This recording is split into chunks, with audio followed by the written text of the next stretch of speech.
Dito ka. Andun yung building. Yun yung building ni Amo. Client ni Amo. Andyan sila. Tapos may small library dyan. Sa building na yan, may small library. Dyan ako kanina nag-CR. Naghilamos. Tapos, andito kami ng alaga ko sa park. Kakasundo ko lang. Ay, galing siya ng school. Sinundo ko siya syempre. Ano pa lang siya, 2 years old. Ayaw ko lang muna ipakita yung face niya. Yan, dito kami naglaro. Antayin ko lang na mag 5:20 kasi pag 5:30 na ano na siya, pwede na siya manood ng TV. Ngayon hindi pa, kaya dinala ko muna siya dito sa palaruan. Yan.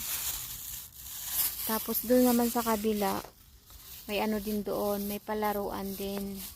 Kaya lang maraming bata doon, kaya dito kami sa kabila.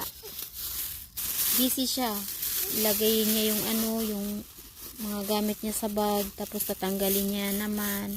Isasara niya naman yung zipper. Help me. Help me. Sabi ko wag ko muna ipakita yung face niya, kailang nakita niyo guys.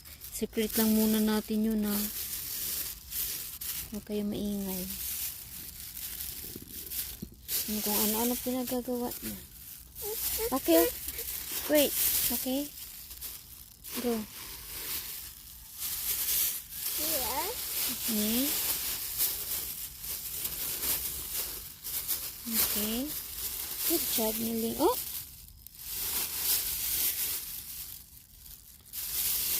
Ay, bilat.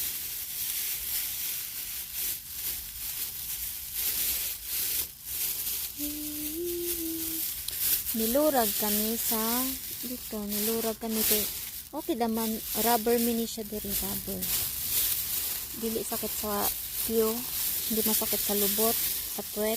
Ganun. Kung ano-ano pinagagawa niya. Pag hindi niya magawa yung gusto niya, mag-ano siya, magnilit sa puton. Magwawala siya.